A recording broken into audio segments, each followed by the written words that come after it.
Hello, everybody.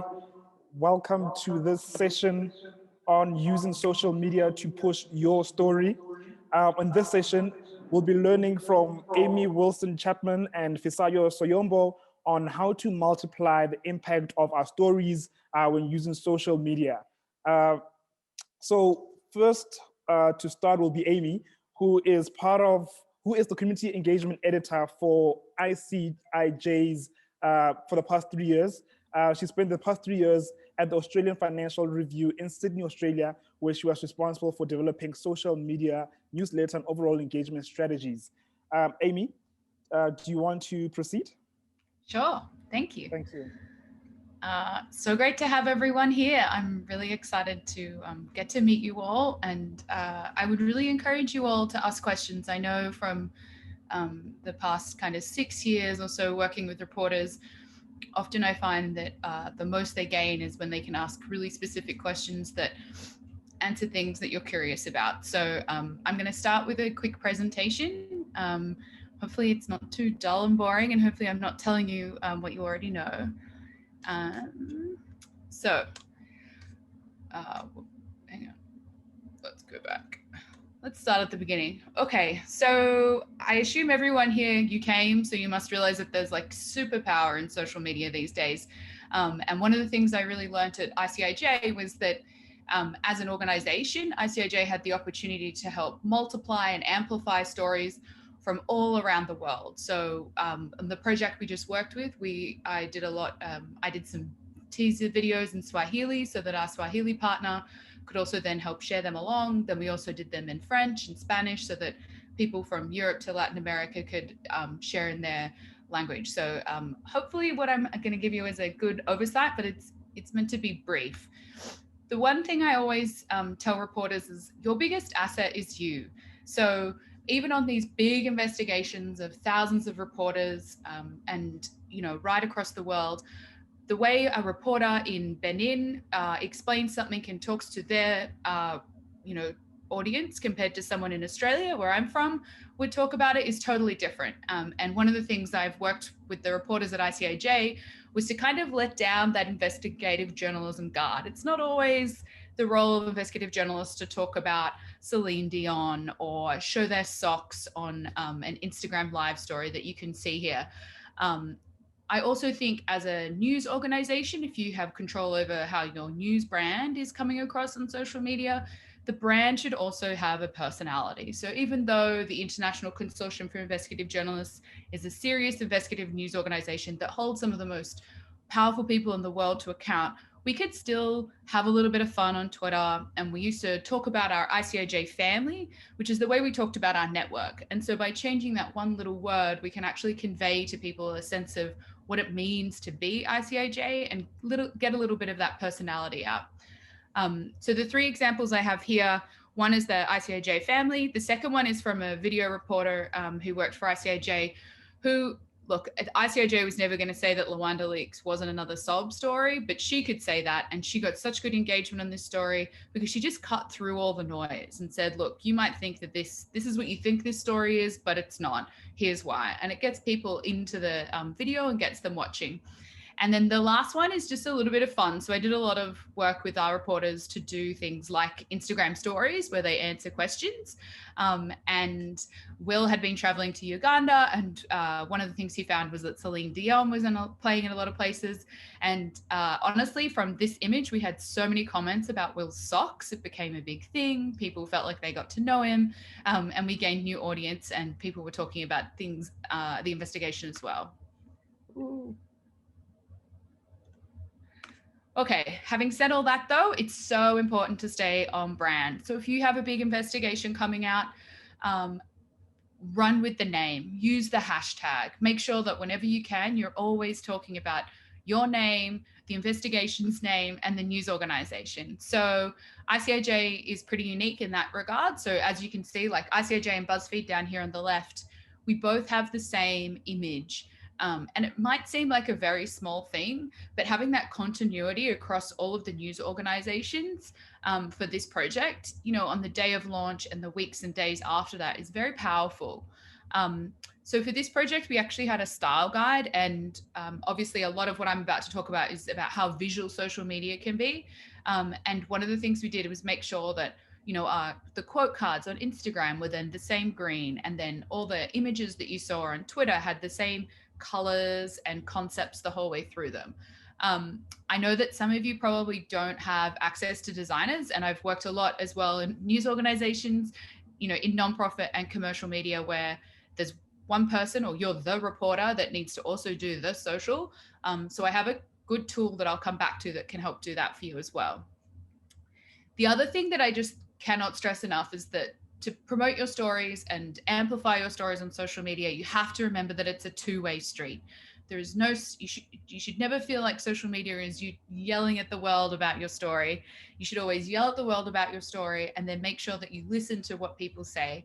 And in the process of doing research for this, it was really great to see people are now responding. And, you know, if you put your story out and they say, oh, but I have a question about X, then you can go back and you can reply and say, there's more information coming, or here's this bit from this story, and help them find that context. There's so much information out there for readers these days that the more we can kind of guide them through our stories and our investigations, the better we are.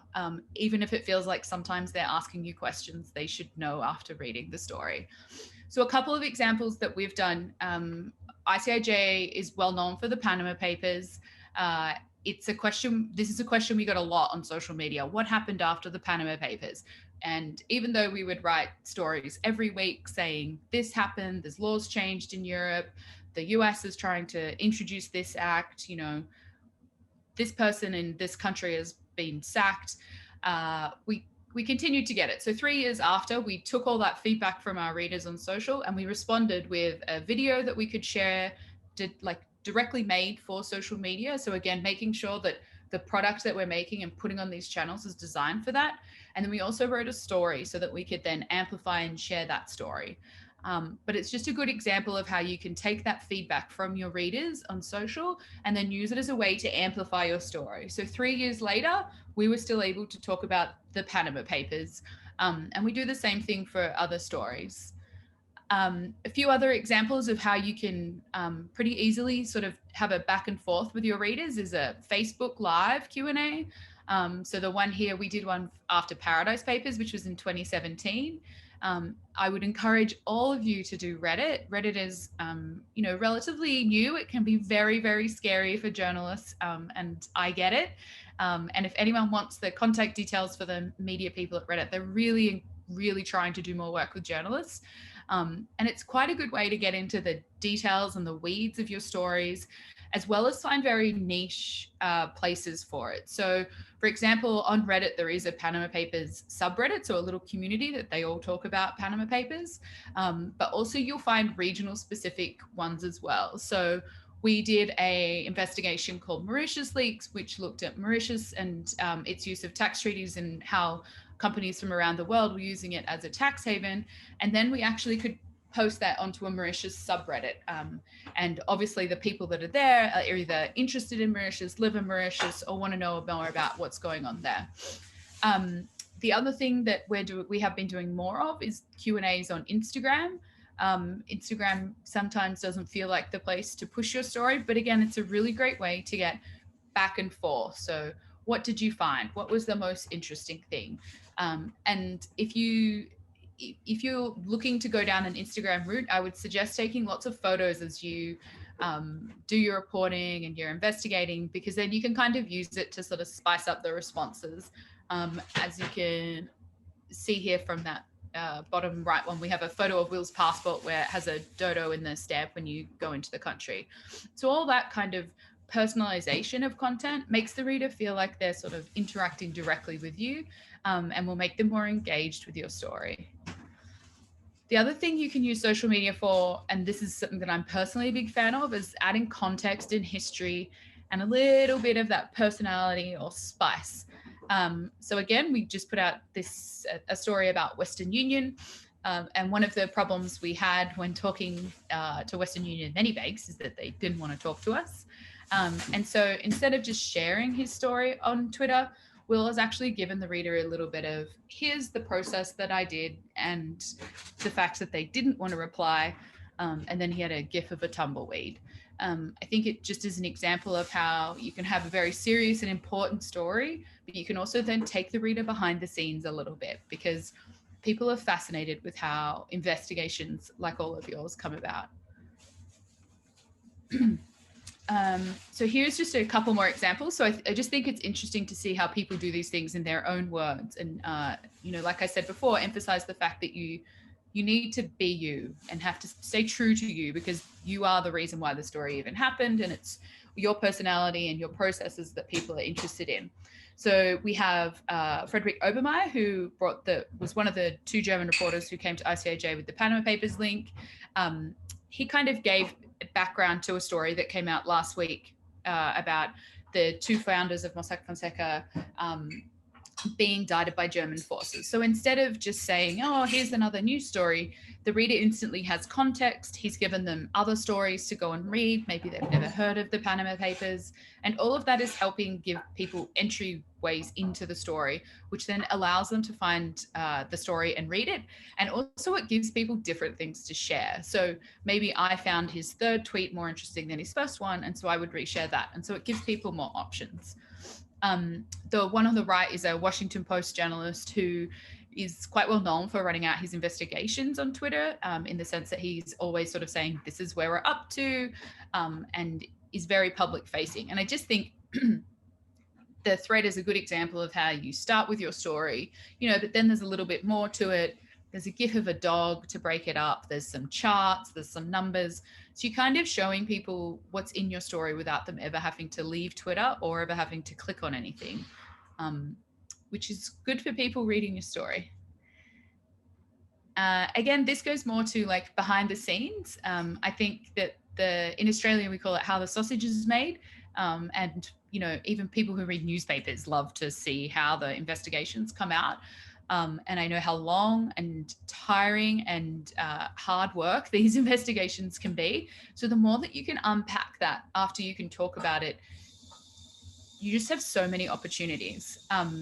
So obviously the way ICIJ works is we work in secrecy and then we come out with this big story. So we can't take people on the journey through the investigation, but after, which one is this? After Mauritius Leaks came out, we did a sort of step through where Will guided people through the reporting he did, the partners he worked with, you know, highlighted the work of our other partners, because that's something that we're very interested in, but that is something you could then replicate for your investigations as here are the 10 steps I took to end up with this fabulous story. And here's another couple examples. And I also showed, so one of the things that ICIJ is focused on is highlighting the work of our partners. So we actually tried to take people behind the work of our partners, like Musa here in Nigeria. And so this is a Facebook video that you can see is made for Facebook, but then was also made for Instagram. And it helps people get to know reporters. So people can build that relationship with you and the people you work with. As I've kind of been saying, everything should be created for the platform. So one of the problems I think these days is that there's so many platforms. At ICIJ, I had lots of people asking me, you know, when should we be on TikTok and when are we going to be on Snapchat? You can't do everything, and you should really focus on where you think your audience is. I think there's so much potential for audiences on WhatsApp. I'm a big fan of Instagram, and you'll see lots of the big news brands moving onto Instagram. I think one of the cool things I worked with at ICIJ was investigations don't always have pretty pictures. You know, we're not writing feature stories, we're writing stories based on millions of documents, but you can find very interesting documents. So this is one example that did very well for us.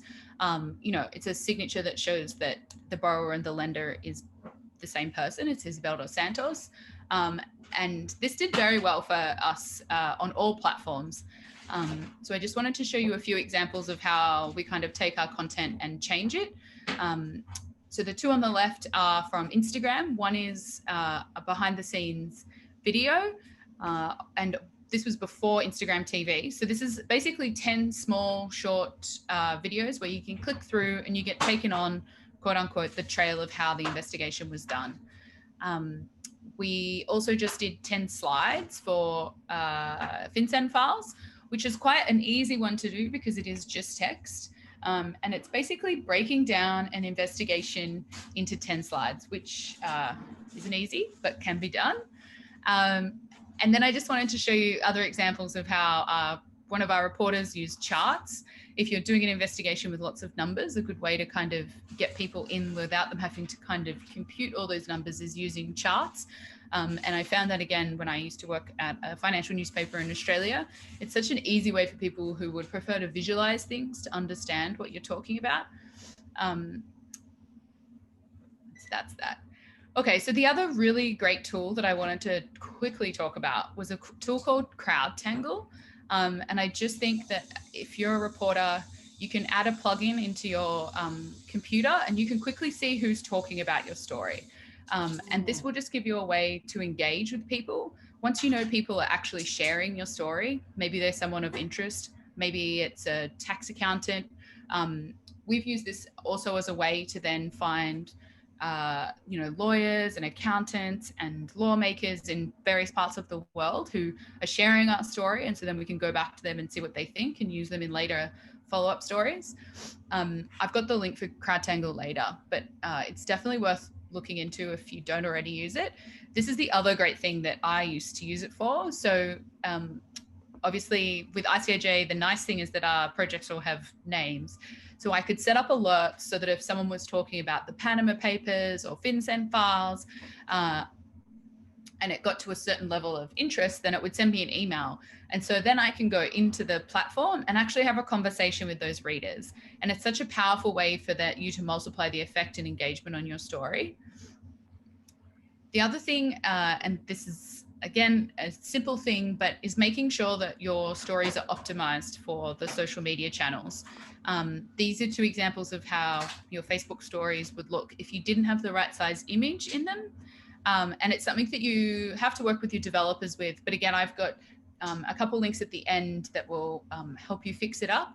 But being able to even identify that stuff and then let people know so that they can fix it is a really powerful way for people to get more engagement on your stories, because the platforms will not share your content if it's not optimized for their particular platforms.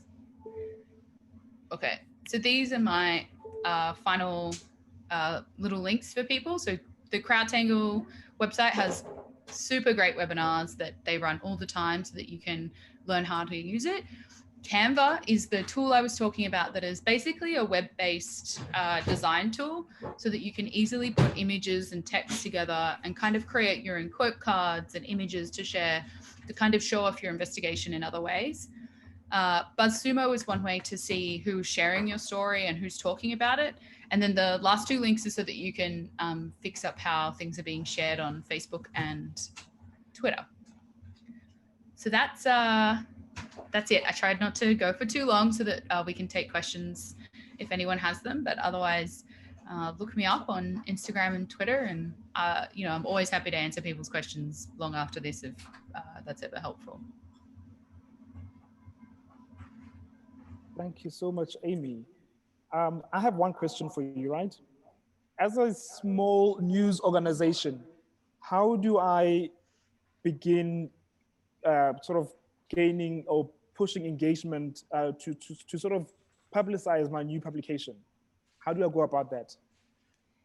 So I think if you're starting from ground zero, the best thing to do is to set up a very regular publishing schedule.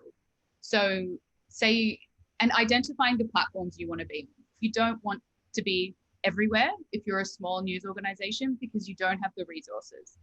So if you decide you want to invest your time in Twitter, for example, and you have 3 stories, then it would be working out how to promote those stories on Twitter, say twice a day, every day for the next 2 weeks. And then making sure that you go back and you analyze what are people engaging with more.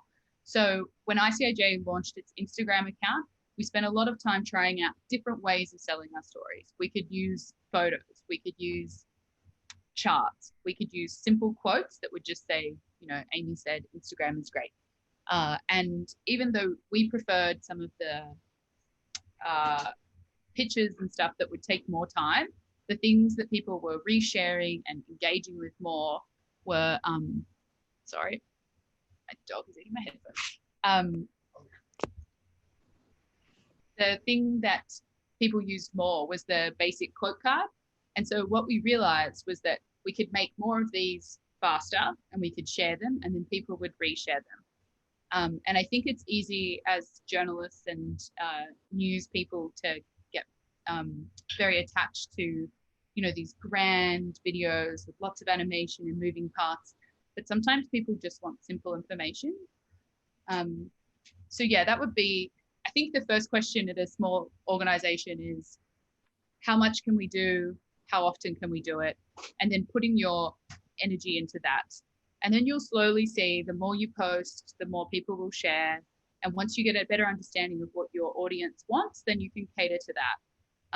And that's where that two-way communication I was talking about. So you don't just post 5 times on Twitter and then walk away and go for lunch. You need to then see, okay, who's responded? Can I answer their questions? Maybe they say, oh, I'm really enjoying this series. Do you have another story? And then you can share that story with them as well. So it should be seen as, okay, I'm going to post this comment on Twitter, and then I'm going to wait and see how people react, and then I'm going to respond to that. Thanks, Amy. And then how do you go about choosing the platform to use for your stories? So that is such a good question. One of the things I found at ICAJ is every country has its favorite platform. So in Australia, it was much easier for me to say at Facebook in the evening, that's when people in Australia get on Facebook. On Twitter in the morning, that's when our readers would be on Twitter. And so I would analyze our statistics, and we could see that during, you know, in the first 4 hours of the day, more people would come from Twitter to our website than any other platform. So my response question to that would be, which country are we talking about and who is your audience? Obviously, if you want a very journalism, policy dedicated audience, Twitter is great. And Twitter is always going to be really great for sharing news stories. It's where people go for news stories, but it can very much, especially here in the US, feel like an echo chamber. You can feel like you're just sharing stories for other journalists to read. So sometimes that's where, say, Facebook could be more powerful. One of the things I always wanted to do at ICAJ, but we never got to do, was actually work out a really great way to share our African partner stories on WhatsApp so that we could talk to people where they were.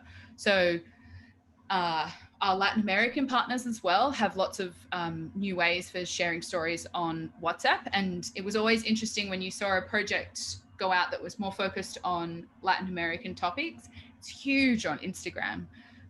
Whereas if it was, you know, more dedicated for the North America, then you would see it was huge on Twitter. You're going to find a younger audience on Instagram, so that if you're looking to engage with younger people, then that's a great place to start.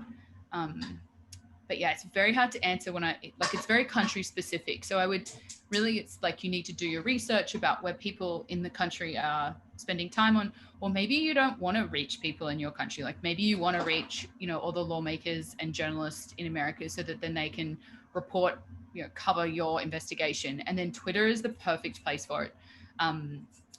So yeah.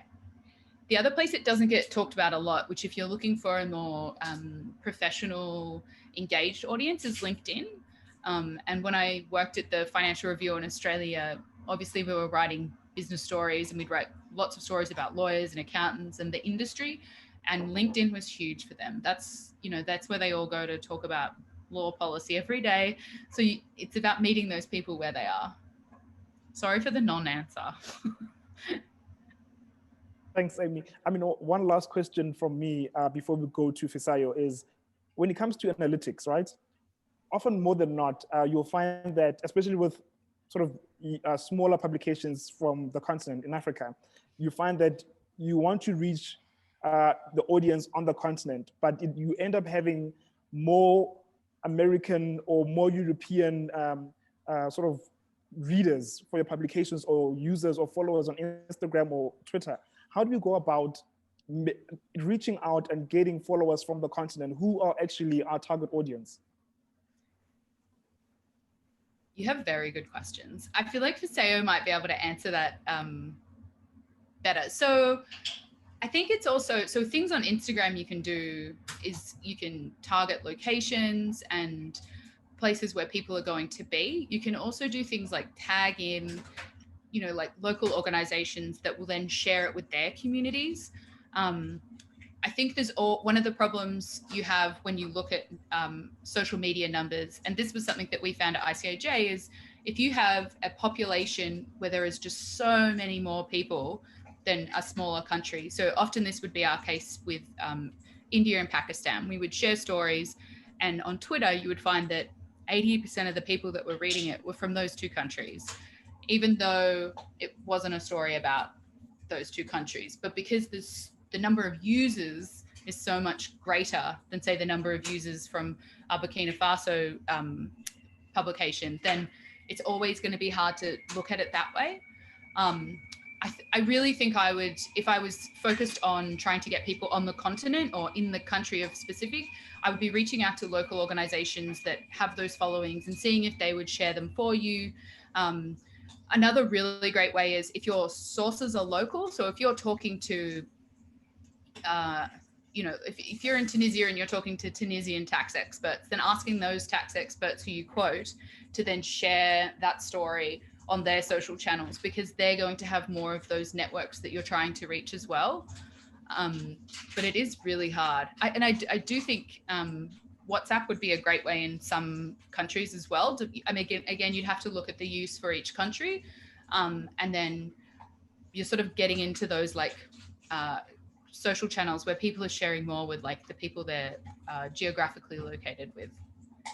But it's really hard when you're talking about different size populations as well. Right, thanks, Amy. For now, we'll move on to Fisayo Soyombo, who is a Nigerian writer and former pioneer editor of the Nigerian online newspaper called The Cable, who's also currently a freelancer as well. Fisayo, the floor is yours. Thank you, Tepo. Good afternoon, everyone. I'm pleased to be here. Trying to share my screen. Yeah, so 20 minutes to discuss how you can use social media to push your stories. And I'll start by saying that I often see journalists wonder why exactly they need social media. And a lot of journalists feel, a few journalists feel social media is for people who want to talk, who want to get noticed, who want to play, who want to have fun. Once a story is published, you can just dump it on social media and expect it to trend, you know. But I always say at the end of the day, nobody should be writing for themselves. You know, if I wanted to write for myself, I would write and paste it on my door or paste it on my mirror and look at it. You know, if I'm working for the public, then I do the public a great disservice if I don't let them have access to the work I'm doing. And that's the way I think journalists should reason.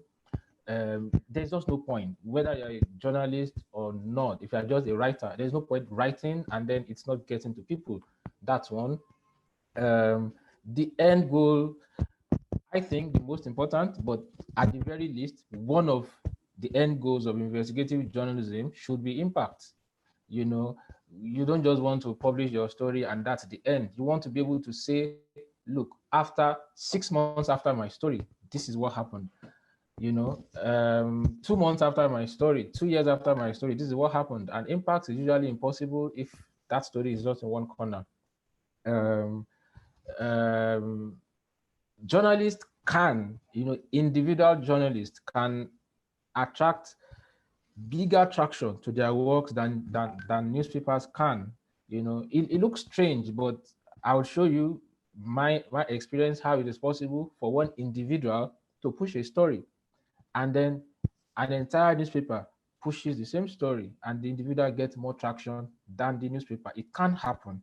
you know. And usually when I talk about social media and journalism, I look at it from that perspective. You as the journalist, it's nice if you get help from your newspaper. It's nice if you get help from your colleagues, if you get help from the reading public, but not a bad idea if the journalist himself can build that brand. That means that even newspapers want that journalist to write for them, knowing that if this journalist writes for us and he puts it on his Twitter, on his Facebook, it catches fire. Wow, there's a problem. Okay, coming up. So an example of how, like I said, a journalist can have bigger traction than the newspaper. This is a story that I did in 2019, published almost about this time last year. It was a collaboration between The Cable, a Nigerian newspaper called The Cable, and then the International Center for Investigative Reporting. The Cable is based in Abuja. The Cable is in Lagos, ICR is in Abuja. They pulled resources together to make this happen. And this is my own tweet of October. This is The Cable. So recently, The Cable had to tweet that story afresh, and The Cable generated 5.1 thousand retweets.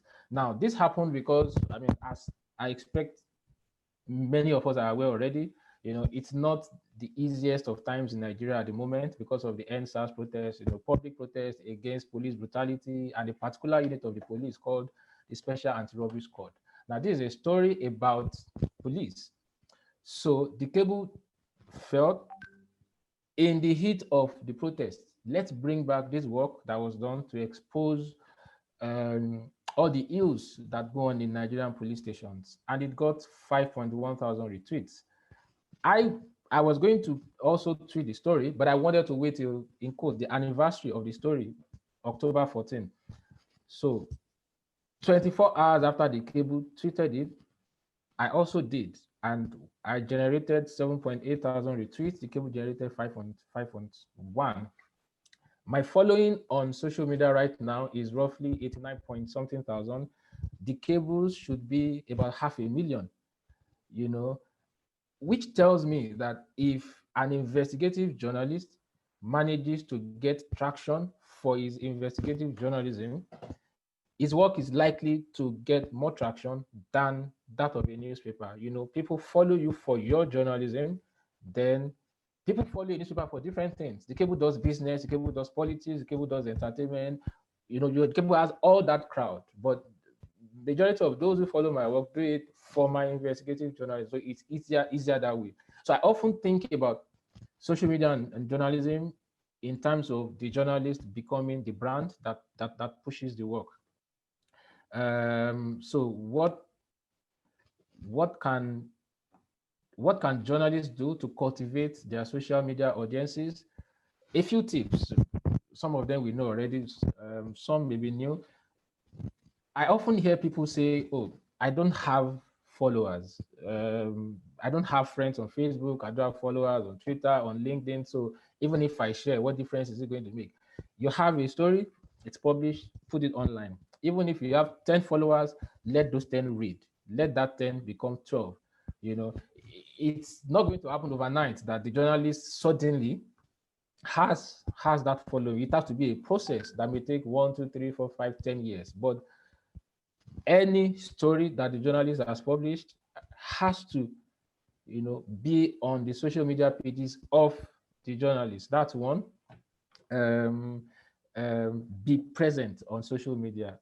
You don't necessarily have to be active, but you have to at least be there. Now, when your beat is up for discussion, participate. So I am naturally interested in matters of corruption, injustice, abuse of power, high-handedness, investigative reporting generally. So if these issues come up, I don't hide. You know, I don't talk all the time. I don't think anyone should talk all the time. I'm not a social media influencer. I'm a journalist who is simply using the social media as a tool to bring my work to a larger audience. I'm not an influencer, so I understand that I don't have to speak on every trending matter. I never speak on every trending matter. Sometimes I'm I am active on Twitter for 1 week. I like every day I have a comment and I disappear for 2 weeks. Sometimes I'm active for 3 days, I disappear for 1 week and I come back. So I'm not an influencer, but I do understand that when you are discussing the things that relate to what I would normally cover, then I have to speak. So you have NSAS protests going on in Nigeria. I'm not going to hide because it's about the police. And I've done 2 very serious investigations on the things that happen in police stations. So I have to share my thoughts, I have to say, and that's how people then start to follow you for what you do, because they think in this certain area, we should value the comments of this journalist. That's one. Then, like Amy mentioned earlier, presence on social media is not just about putting out your story and then disappearing. You need to come back, like Amy said, what are people saying? What questions do I have to answer?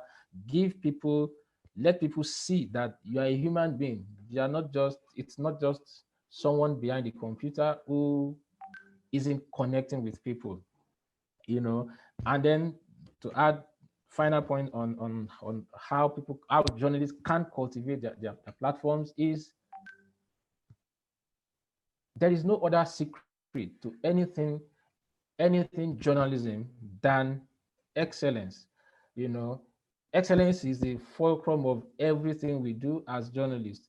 You want a newspaper that brings in revenues, the first thing is that the journalism has to be the highest possible standard.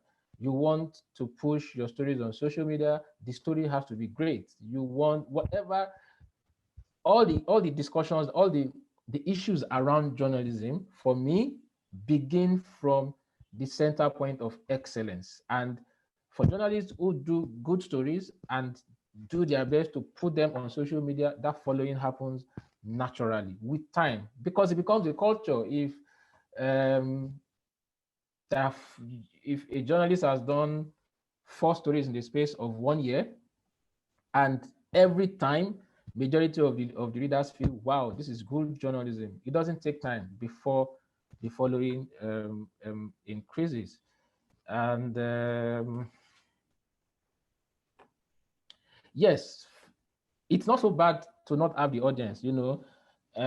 People oftentimes, journalists oftentimes compare where they are to where they want to be, and they get disappointed. Like, I spent 1 month chasing that story and I'm putting it on my timeline and only 50 people are interacting with it, and then they get disappointed. But then my experience is that the gulf between being the brand that can push stories and not being that brand is just a day. Just one very big story can bring about what a turnaround that is meteoric. Before this story in 2019, if I remember clearly, I had roughly 3,000 people on my timeline, and by the time it's a 3-part series, by the time we're done publishing, I had more than 20,000. And majority of those who started following after that time, they did simply because of that story, and that's how we started growing to the point where I don't want to mention it, but sometimes when some international newspapers of repute, come out with investigations about Nigeria, they come back to message me inbox and say, look, help us push this story. So it's not always about looking at the journalist whose works gain traction and then one thinks, oh, I'm miles off that point. It's usually not that difficult. It just takes one story that catches fire. I don't think other stories were that far from this in quality, but there is just one story that happens that causes that spark, and in this case, this was it for me.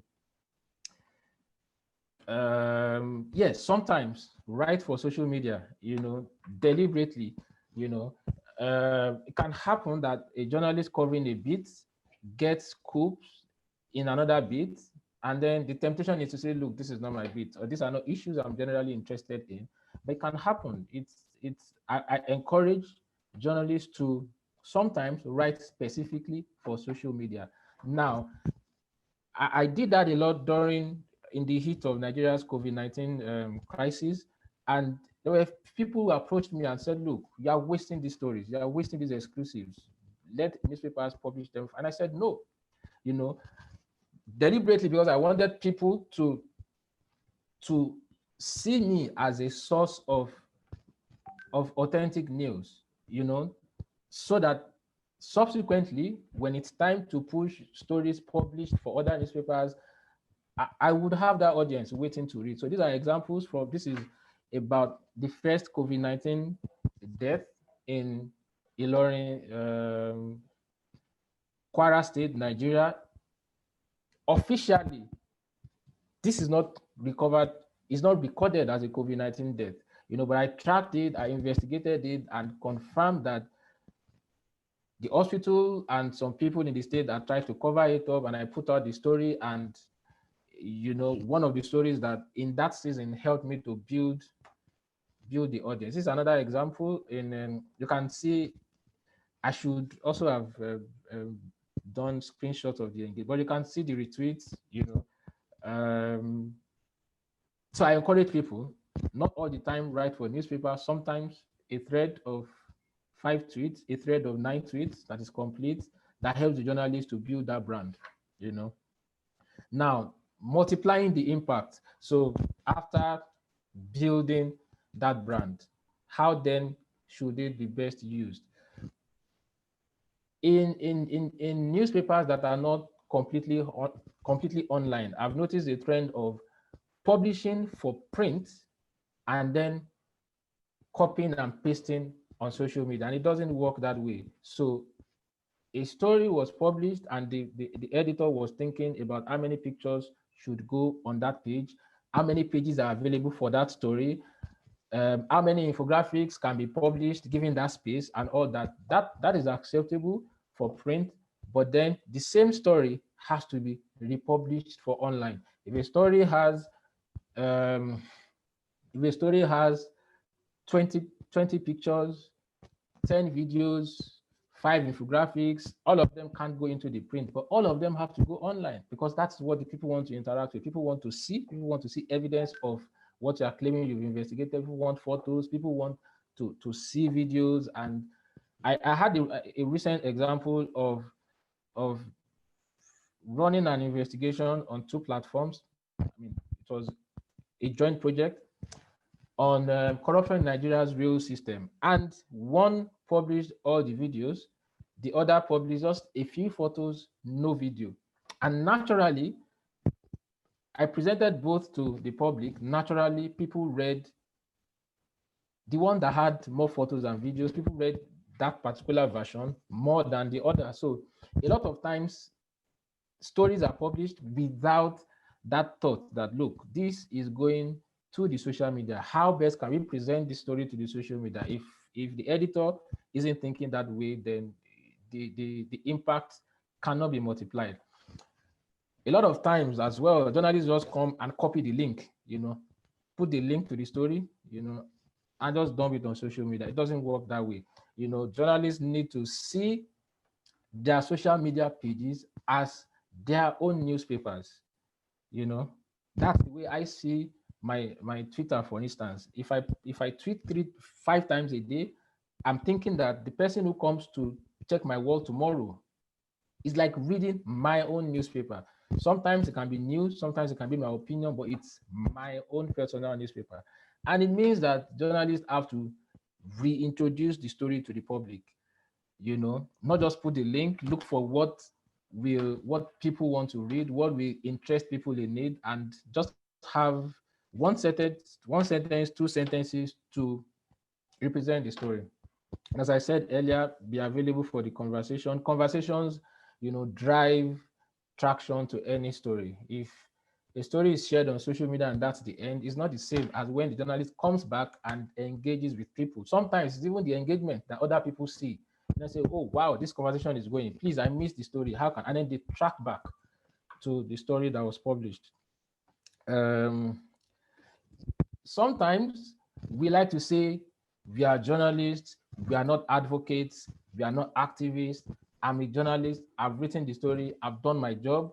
If people want impact, Then if civil society wants to take it up, that's the problem. If the public want to take it up, that's the problem. I've done my job as a journalist to investigate and publish, but I think it shouldn't end that way. Sometimes it's just going into the background to look, to draw on your social capital, and look at people who can also put your story on social media. Speak with, in quote, influencers. People generally have the things that they are interested in. For instance, if any Nigerian journalist who publishes a health investigation, I expect would go behind to reach out to someone called Aproko Doctor, a medical doctor who's very active on Twitter, has a huge following, then go to him.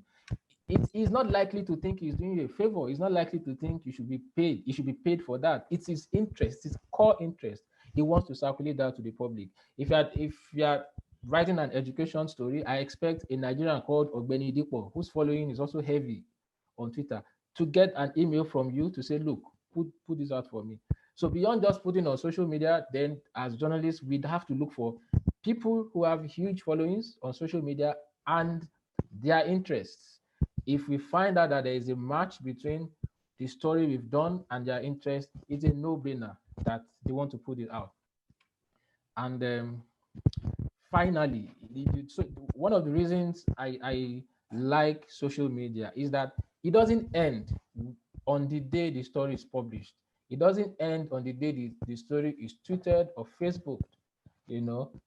Classic example. So BBC in February 2020 did a story on detention centers in Lagos and how the police torture civilians, to make confessions. Sometimes civilians are guilty, but other times they're innocent, and BBC titled it The Torture Virus. It was published on February 10, 2020. When this NSAS protests started gaining traction in Nigeria, BBC went back to the story and reshared it. I noticed that lots of people were saying, oh, I didn't know that BBC did this story back in February. So, and that's the thing with social media. There is usually, for very big stories, there's always one opportunity to represent it. It may be now, it may be in 2 years, maybe 3 or 5 years, because, especially in Africa, because a lot of our problems are repetitive. Check Nigerian media from three decades back. You find that they were talking about electricity, they were talking about corruption, they were talking about injustice in the criminal, talking about problems in the criminal justice system. So our problems, our challenges as African nations are often repetitive, which gives us the opportunity to find another new way to reintroduce, our stories. As I said, mine was October 14, 2019, and October 14, 2020, Nigerians were protesting, asking for an end to police brutality. And lots of people, as I showed the other time, when the story was originally published, the story had 11 point something thousand retweets. Over the next 1 year, it rose to 13 point something thousand. But last week, when I retweeted it, the original story gained like 6,000 extra retweets. And then the retweet itself then gained like more than 7,000. So there will always be opportunity in the future to reintroduce your story. All you need to do is just watch. So when talking about multiplying the impact of our story, that window is not always immediate. Sometimes it can be as long as 2 years, 4 years, 5 years or more. Thank you very much. I hope I didn't speak longer than Amy. She was my measure in quotes. Thank you. Thank you so much, Fisayo. I've got a question here from, let me just see, from Simbo Olorenufemi. They say, I will be glad if you can establish where the link between social media influence and that sense of responsibility. Putting this in context, the abuse of which social media influence has been put in misinformation and disinformation that escalated the NSAS crisis in Nigeria. Okay, so I always say that the journalist that is active on social media has to understand that he is not an influencer. He is not an influencer. He's a journalist just using social media to promote his works. So which means that for every content that goes on social media, the keyword is it true? Is it fact? I mean, all the basic questions we ask in journalism have to be answered. As a matter of principle, I never share a video unless I have directly spoken with the person who recorded it. That's my basic. I watch, but I never share. You know, if I have not spoken with the source and I'm not the source, I don't share, because I know that videos are just the easiest things. Look at NSAS. You'll find one or two videos from years back. You know, because violence is repetitive. Violence during protest, violence during xenophobia, violence during robbery, violence during kidnapping. You can bring all this back. So to draw the line is to know that whether on social media or in the newsroom, I'm a journalist, and whatever I put out should be that the guiding principle is it is nothing but the truth, not that this is the post that is likeliest to draw attention to my page. You shouldn't, I mean, posting on social media shouldn't be about clickbaiting, you know, but about informing the people.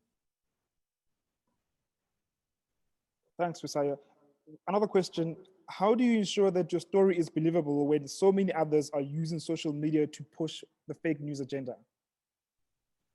Especially for smaller publications, you know? It's usually about track record. For me, track record is the most important. Sometimes people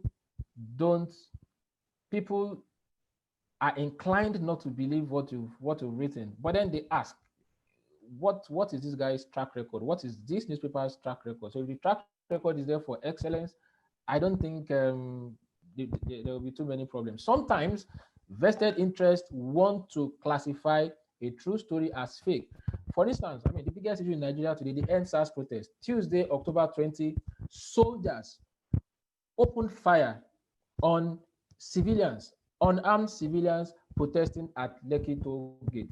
That is nothing but the truth. The Nigerian army has said it is fake news, no soldiers were there. That's a lie. But then there is another controversial issue. So people are saying it was a massacre, there was a bloodbath, there was a genocide. Now, that has not been established. Whether it happened or not, there isn't yet clear-cut evidence.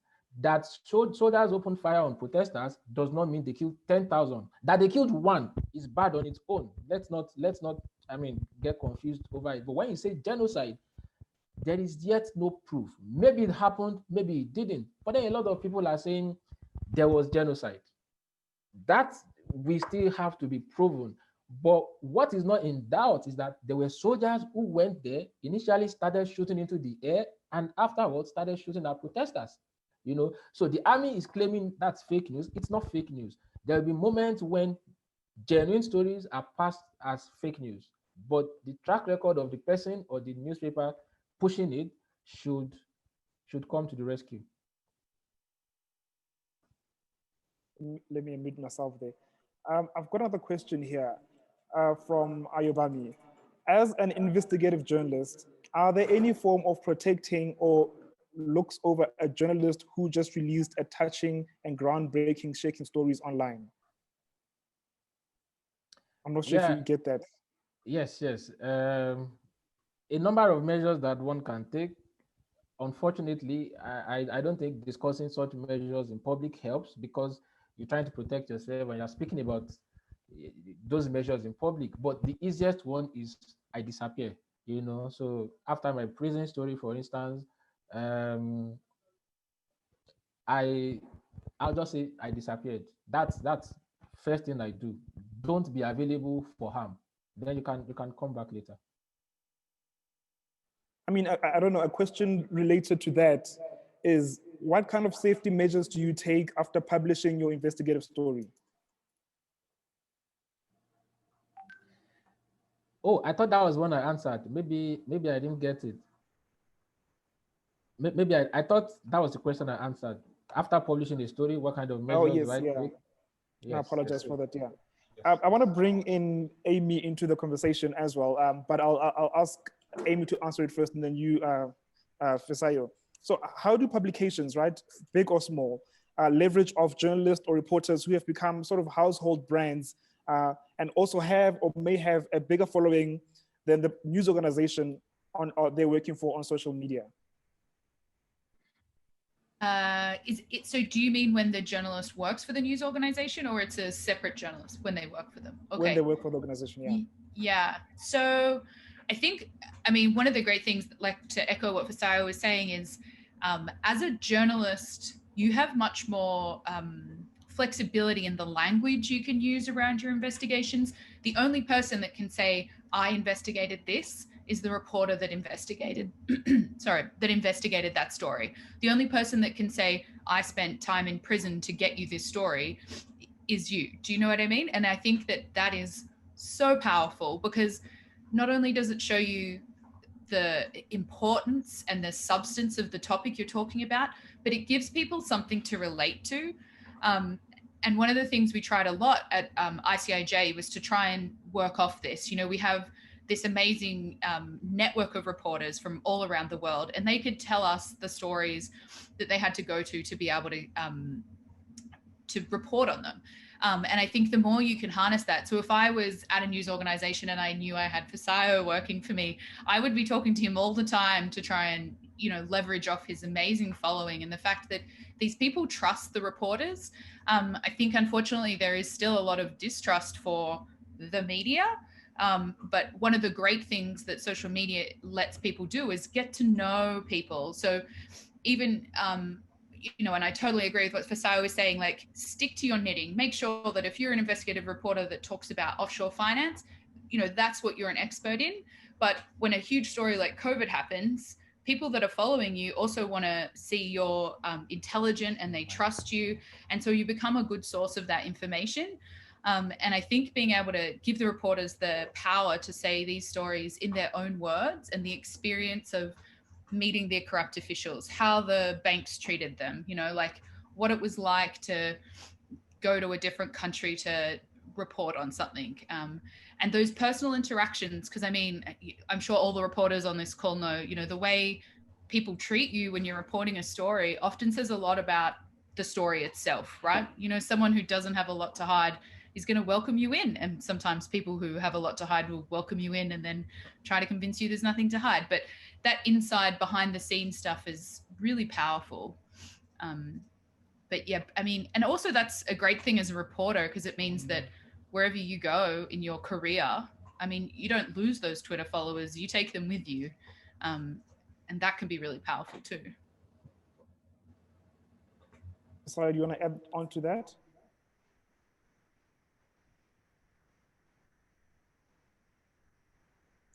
Can you hear us, Fasayo? I was asking, do you want to add on to what Amy was saying?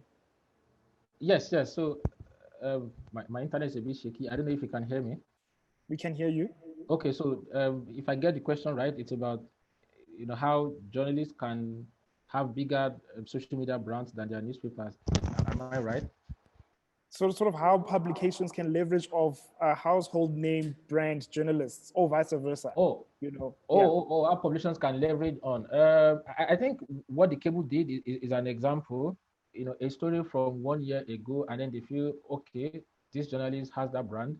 If we retweet, it's not just about the story, but we're also saying a story about this journalist that people follow.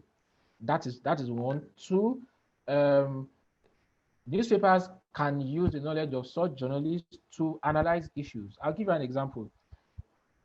Days ago, there was an announcement in the Nigerian media that there was a prison break in Edo State. And because I was undercover for 5 days in a police station and 8 days in prison, and I had an understanding of how the prison system works, I knew straight away that it didn't happen. I knew straight away that whatever we saw, whatever was not a natural occurrence. And I came out to say, having spent time in prison, I know that this did not happen. But guess what? Yesterday, an attempted jailbreak was announced in Lagos. And I knew that it was true. There was indeed an attempted jailbreak in Lagos. It didn't work out. So a newspaper can then say, oh, first claim of prison break, a couple of Nigerians are saying it's not true. Second claim of prison break, it looks believable. We have this journalist who has gone to prison. Can we can we bring him on to analyze and say, from your experience, is it true or not? So when news break, what the newspapers can do is to look for the journalists who have that brand and who are likely to draw the attention of people based on the kind of stories they've done, to say, look, analyze this for us, and let the people make their conclusions. Awesome stuff. Thank you so much to Fisayo and Amy for this insightful session. Personally, I don't know if I can speak on behalf of everybody who's in the room, that I've learned so much today. It's things that I can use. I'm not an investigative journalist myself, but it's things as a journalist. It's stuff that I can use for myself and for the publications I work for. Unfortunately, we couldn't get to all the questions, but I encourage you all to post those questions on the Wova app under the session, under this session's name, and we'll try to get Amy and Fisayo to respond to those questions that we couldn't get to. And yeah, that really brings us to the end, or wraps up the end of this ultimate week of the African Investigative Journalism Conference. Please do join us next week, Monday. We've got 3 sessions starting at 2 o'clock. The first one being journalists and mental health. The second being the spread of COVID-19 and misinformation, trends and challenges. And we'll end off that afternoon with a meetup on uncovering big tobacco in Africa, tips, ideas, and connections. Please do join us next week, Monday. Thank you so much for being with us this entire week, or in the past 3 weeks. It's been really amazing. For myself, the AIJC team, good afternoon. See you next week.